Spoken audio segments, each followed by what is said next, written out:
Feel like you've survived the sandwich generation storm, but now you're too afraid to dream about what comes next? What if the resilience you built has already prepared you for your boldest chapter yet?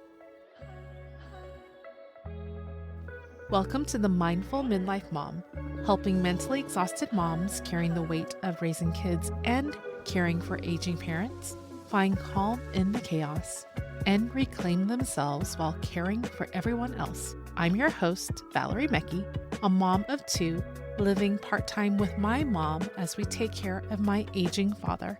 I'm also a mindfulness enthusiast, navigating the crazy life changes of midlife.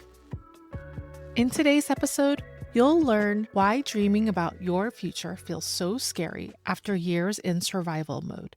You'll learn the fascinating neuroscience behind visualization and why it's not just wishful thinking, but actual neural preparation. And you'll experience a powerful guided visualization meditation where you'll meet your future self who's already made the change you're afraid to make. Because the resilience you built through caregiving wasn't just about survival, it was preparing you for your next bold move. Let's dive in. You've done the work, you've survived the initial shock of the sandwich generation caregiving, you've built systems, learned to navigate medical appointments, figured out how to juggle multiple family needs. You've proven you can handle more than you ever thought possible. But now you're kind of stuck in a different kind of trap. You've planned out the next week, maybe even next month. But when it comes to dreaming about your next chapter, what you might be doing when caregiving responsibilities shift or alongside them, you freeze up. Maybe you dismiss these dreams immediately, saying to yourself that not practical right now. I don't have time for that. Maybe when things calm down. But here's the thing. You can't actually picture what you do when things calm down. You've been in survival mode for so long that dreaming big feels foreign, almost dangerous. Perhaps you've noticed that you've forgotten how to dream big. Small, manageable goals have been your survival strategy. Get through the day, handle this crisis, coordinate that appointment. Dreams that require risk or change, those feel impossible. Or maybe you doubt your ability to start something new at this stage of life. You're 45, 50, and beyond. You think to yourself, aren't I too old to pivot, go back to school? Aren't I too late in the game to even launch something new or to completely change directions? And underneath all of this fear of hoping for something and being disappointed, yet again, you've had so many plans disrupted by caregiving crisis. So many times you finally thought, I can focus on me, only to have another emergency pull you back. It's safer not to dream, safer to just keep surviving. If this sounds like you, I want you to know I understand these fears and doubts because I've experienced them too. But here's the thing, we're not lacking ambition or courage. Your brain has been doing exactly what it needs to do, focusing on what's urgent rather than what's possible. That was adaptive, that have kept you and your family afloat. But you're more ready to step outside of your comfort zone than you think or give yourself credit for. The resilience you built through the sandwich generation caregiving, that wasn't just survival, that was preparing you for something bigger. So I want to reframe what's actually happening in this moment. You're not too old, too late, or too stuck to dream about your next chapter. You're actually positioned more powerfully than you ever have been. Let me share 3 things what makes this true about you right now. First, you have proven resilient. Think about what you've handled over the past year, coordinating care for your aging parents while supporting and raising your kids, managing crises you never saw coming, and adapting to circumstances that would have completely overwhelmed you in your past. That's not just getting through it, that's building a resilience muscle that will serve you in whatever comes next. Second, you have clarity. Life's disruptions have a way of stripping away what doesn't matter and showing you what does. You now know what deserves your energy and what doesn't. This clarity comes from that unique vantage point in the last episode that I talked about, how being in the sandwich generation position puts you in the perfect viewpoint where you're witnessing your kids' exciting futures while navigating your parents' aging. If you haven't listened to that episode yet, I would highly recommend it, and I'll put it into the show notes. This dual perspective gives you the ability to distinguish what truly matters from what's just noise, and that is truly wisdom, and it will guide you as you step into your next chapter. Third, you have the tools, the mindfulness practices you've been learning, the breathing techniques, the affirmations, the grounding exercises.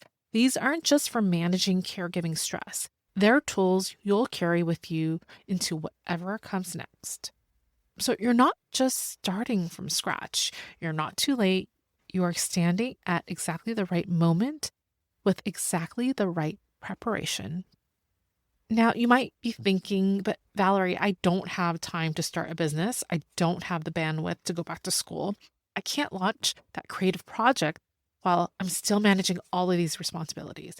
And you're right. Maybe you don't have the bandwidth for action right now, but here's what you can do. You can visualize it. And before you dismiss this wishful thinking as woo-woo like type of daydreaming, let me share some fascinating science about what's actually happening in your brain when you visualize your future. Visualization isn't just positive thinking. It's not vision boards and manifestation magic. It's actual neural preparation. Let me explain. Research published found that vividly imagining any experience activates many of the same neural networks as actually experiencing it. Think about what that means. When you visualize yourself in the next chapter, running that business, teaching that class, creating that art, whatever your dream is, your brain is lighting up the same pathways as if you're already living it. Studies have shown that when you imagine an action, it triggers the motor cortex, the same brain region that controls your physical movement, essentially priming your brain to perform that action. Your brain is literally rehearsing, even though you're not physically doing anything yet. It's like your mind is running dress rehearsals for your future while you're sitting in your living room. And here's where it gets really interesting. Research on motor imagery shows that this is how athletes, surgeons, and public speakers use guided imagery to practice in advance. So by the time they make that real performance, their brain has already simulated it multiple times, making the real execution feel more familiar and automatic. This isn't just for elite athletes or surgeons. This is for you, preparing you for your next bold move. And here's perhaps the most powerful part. Scientists have found that the brain's inability to differentiate between actual experiences and vividly imagined scenarios makes the unfamiliar future feel more familiar and safe. The scary dream you have, that change that feels too big, too risky, too unfamiliar, visualization makes it feel achievable. Your brain literally cannot tell the complete difference between vividly imagining something and actually experience it. So when you visualize your future self living the next chapter, your brain starts treating it like a memory instead of a fantasy. So even in today's reality, where you don't have the bandwidth to take action because you can't leave your job this year, enroll in school, or launch that business, you can do this mentally right now with a visualization practice. Because you're not just daydreaming, you're priming your brain. You're building a neural pathway. Think of this as preparation for when you do have the capacity to act. So let's create space. You can do this wherever you are right now, whether you're in your car, sitting at your kitchen table, or lying in bed. Wherever you are is exactly where you need to be. This is your time. So I want you to find a comfortable position. If you're sitting, place your feet flat on the floor. If you're lying down, let your body sink in to whatever surface is supporting you. You can also close your eyes if that feels comfortable to you, or simply soften your gaze forward. Take a deep breath in through your nose and exhale all the air out through your mouth, releasing any tension you're carrying. Take another deep breath in and out. Letting go of the day behind you and any anxiety of what will come up next. Now, I want you to imagine yourself stepping forward in time, not far, maybe just 1 to 3 years from now. In this future, you took that risk. You made that change. You stepped into that next chapter you've been dreaming about.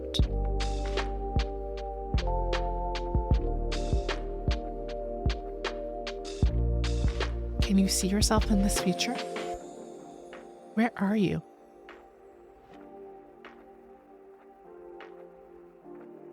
Maybe you're in a new space, an office, a studio, on stage, maybe in front of a camera, in a classroom, in your own store. Look around you.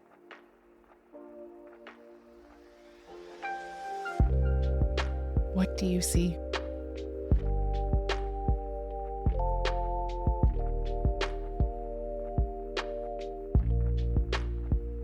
Notice the details, the colors, the smell.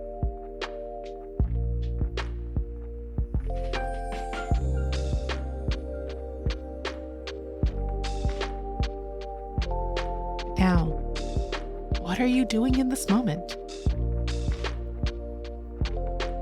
Are you working on something? Creating something? Teaching something? Leading something?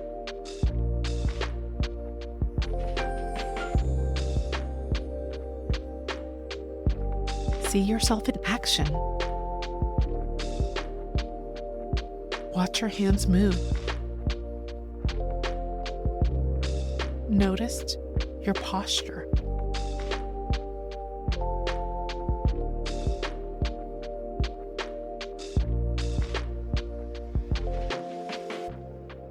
Who are you with?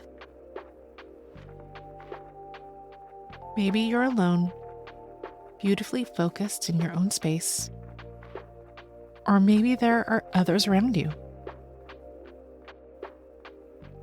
Collaborators, clients, students, customers.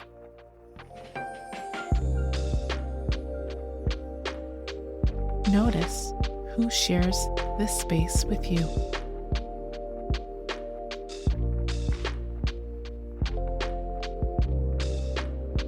Now, how do you feel? Not what you think you should feel, but what do you actually feel in your body? Is there lightness? Is there energy? Is there pride? Excitement? Maybe even peace. Let yourself feel whatever comes up.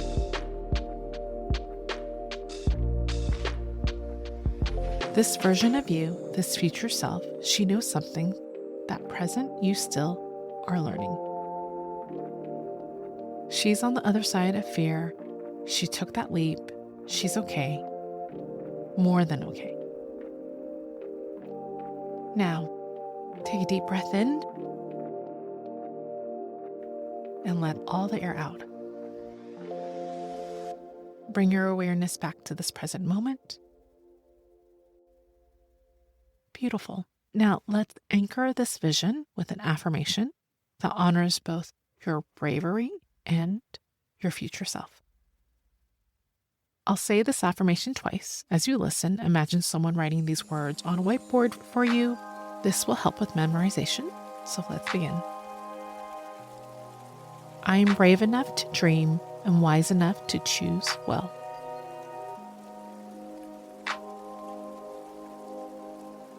I am brave enough to dream and wise enough to choose well.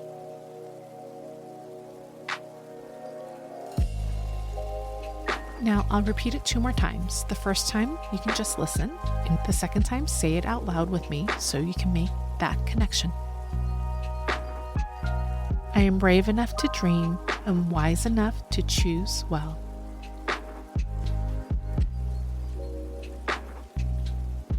I am brave enough to dream and wise enough to choose well.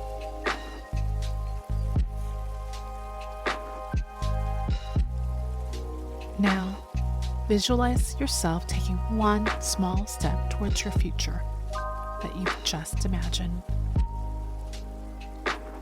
Not the whole journey, just one step. See yourself in full color taking that action. Imagine that.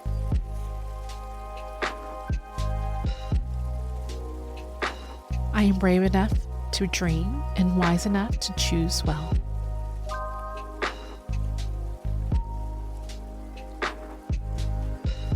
One final time to let the words settle into your heart. I am brave enough to dream and wise enough to choose well.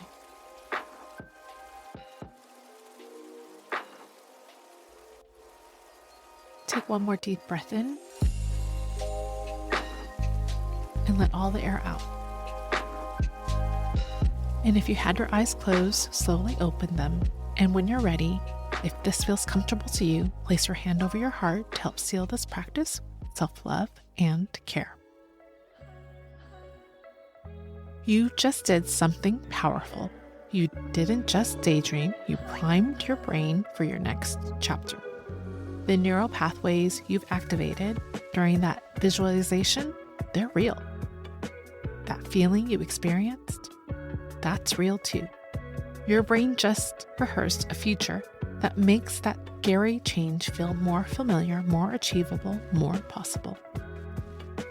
So here's what I want you to do next. First, bookmark this episode, return to this visualization practice weekly. Each time you do it, those neural pathways get stronger. The future becomes more familiar. That fear becomes smaller. Second, spend some time journaling this week with the one simple thought. What did my future self want me to know? Write whatever comes up. Don't filter it. Don't judge it. Just flow with it. And lastly, pay attention this week to what opportunities start appearing. Your brain is now primed to recognize path toward that future. You're starting to notice things you maybe have never noticed before. Maybe conversations, resources, possibilities. That's not magic. That's your brain doing what you trained it to do, to look out for signs. The courage you built through the sandwich generation caregiving wasn't just about survival. It was preparation for this moment, when you get to choose what comes next. You are brave enough to dream. The visualization you just did, that took courage. Letting yourself imagine a different future when you've been in survival mode, that's bravery. And if you're looking for ongoing support as you navigate the season of reimagining your future, I'd love for you to join our Oh Hello Midlife newsletter community. I'll drop the sign-up link in the show notes, and as a thank you for joining, you'll receive a 10-minute calm kit for sandwich generation moms. That's 3 quick practices designed specifically for your packed schedule. You'll get a morning meditation, midday mantras, and bedtime visualization. It's the perfect way to let mindfulness guide you through the season, even when you only have a few minutes to spare. Thank you for spending this time and space with me. Every moment you dedicate to being mindful is a step towards a more fulfilled and vibrant life. Keep embracing your midlife journey with an open heart, and remember, you're not alone in this. I look forward to our next mindful gathering. I'll talk to you soon. Before you go, I want to remind you that I'm not a licensed therapist, a counselor, or a medical professional. Everything I share on this podcast comes from my own personal experience navigating the sandwich generation and my own journey with mindfulness practices. This content is for educational and inspirational purposes only and shouldn't be considered medical or mental health advice. If you're experiencing persistent mental health symptoms, thoughts of self-harm, or anything that's significantly interfering with your daily life, please reach out to a qualified mental health professional or your healthcare provider. They can give you the proper support and guidance you deserve. I'm simply a friend sharing what's worked for me as I navigate the crazy life changes of midlife, hoping it might help you too. Trust your instincts and always prioritize getting professional help whenever you need it.